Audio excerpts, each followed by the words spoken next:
हामीले संसारलाई जस्तो सोच्छौं कि साँच्चै त्यस्तै छ त? आज हामी हान्स रोजलिङको किताब फ्याक्टफुलनेसको गहिराईमा पुग्दैछौं। यो किताबले हामीले संसारलाई हेर्ने दृष्टिकोणलाई नै चुनौती दिन्छ। आउनुहोस्, सँगै पत्ता लगाउँ कसरी तथ्यमा आधारित भएर सोच्दा संसारलाई अझ स्पष्ट रूपमा देख्न सकिन्छ।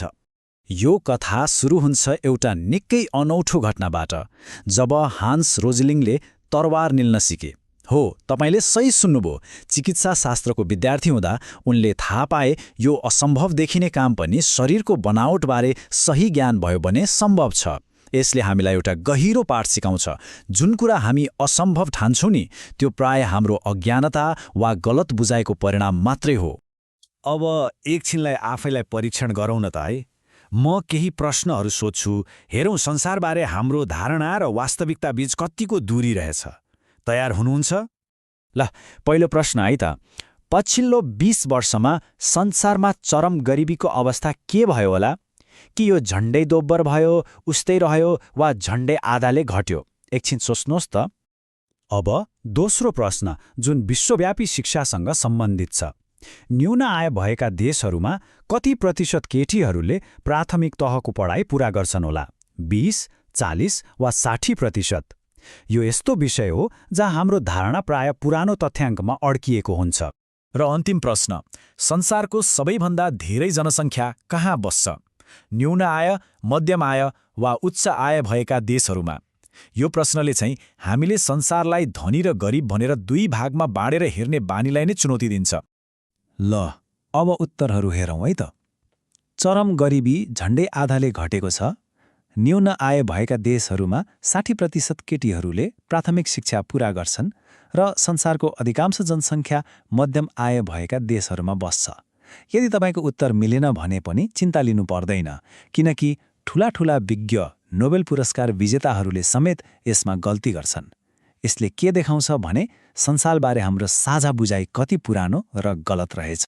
त्यसो भए प्रश्न उठ्छ, हामी किन यति धेरै गलत हुन्छौँ त? हान्स रोजलिङका अनुसार यसको कारण हो अति नाटकीय विश्वदृष्टि। यो भनेको संसारलाई तथ्यको आधारमा भन्दा पनि बढाइ चढाइ गरेर नाटक र भावनाको आधारमा हेर्ने हाम्रो मानवीय प्रवृत्ति हो।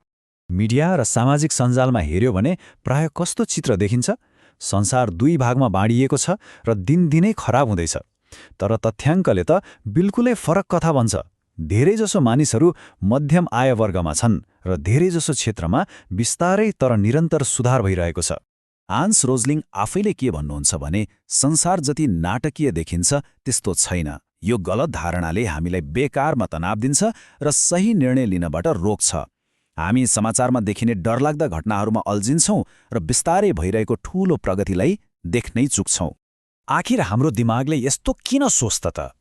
यसको कारण हाम्रो मस्तिष्कमा गहिरोसँग बसेका केही मानवीय प्रवृत्तिहरू हुन्, जसले हाम्रो सोचलाई थाहै नपाई डोर्याइरहेका हुन्छन्। यस्ता धेरै प्रवृत्तिहरूमध्ये दुईवटा प्रमुख छन्, नकारात्मकता र डर। हाम्रो दिमाग विकासकै क्रममा राम्रो समाचारभन्दा नराम्रो समाचारमा र सुरक्षित कुराभन्दा डरलाग्दो कुरामा छिटै आकर्षित हुने गरी बनेको छ। अनि आजका मिडिया र सामाजिक सञ्जालका एल्गोरिदमहरूले हाम्रो यही कमजोरीलाई प्रयोग गरेर हाम्रो ध्यान खिच्छन्। यो चार्टले त झन् छर्लङ्गै पार्छ। हेर्नुस् त, विश्वका धेरै देशहरूमा अधिकांश मानिसहरू संसार झन् खराब हुँदैछ भन्ने सोच्छन्। यो हाम्रो नकारात्मकताको प्रवृत्तिको प्रत्यक्ष प्रमाण हो, जबकि धेरैजसो मानव विकासका सूचकहरूले दशकौंदेखि लगातार प्रगति देखाइरहेका छन्। त्यस्तै डरको कुरा गरौँ। मानिसहरूलाई अपराध बढिरहेको जस्तो लाग्छ, तर तथ्याङ्कले स्पष्ट रूपमा अपराध घटेको देखाउँछ। मिडियाले डरलाग्दा घटनाहरूमा बढी ध्यान दिँदा हाम्रो धारणा र वास्तविकता बीचको खाडल झनै गहिरो हुन्छ।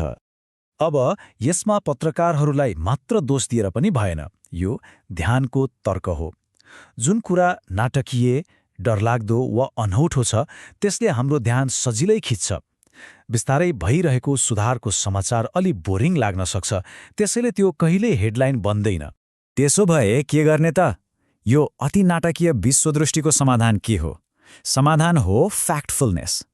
यो हल्ला र जानकारीले भरिएको संसारमा सही तरिकाले सोच्न मद्दत गर्ने एउटा मानसिक औजार हो।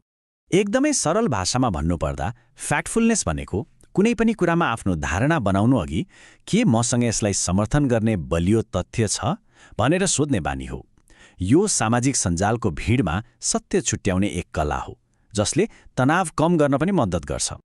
यसलाई यसरी बुझौँ न, जसरी हामी शरीरको लागि स्वस्थ खाना खान्छौँ, व्यायाम गर्छौँ, त्यसैगरी यो दिमागको लागि स्वस्थ आहार र व्यायाम हो। यसले हामीलाई अनावश्यक नाटक, हल्ला र गलत जानकारीबाट बचाएर हाम्रो मानसिक स्वास्थ्यलाई राम्रो बनाउँछ। अब यसलाई व्यवहारमा कसरी उतार्ने त? 3वटा सरल तरिका छन्। पहिलो, सधैँ खराब समाचार आउँछ भनेर तयार रहनुहोस्, किनकि राम्रोभन्दा नराम्रो समाचारले बढी ध्यान खिच्छ। दोस्रो, याद राख्नुहोस् कि कुनै कुरा खराब हुनुको मतलब त्यो राम्रो हुँदै छैन भन्ने होइन, दुवै एकैसाथ हुन सक्छ। र तेस्रो, जब केही कुरा डरलाग्दो लाग्छ, भावनामा बग्नुको सट्टा तथ्यको आधारमा सोध्नुहोस्, यो साँच्चै कतिको जोखिमपूर्ण छ?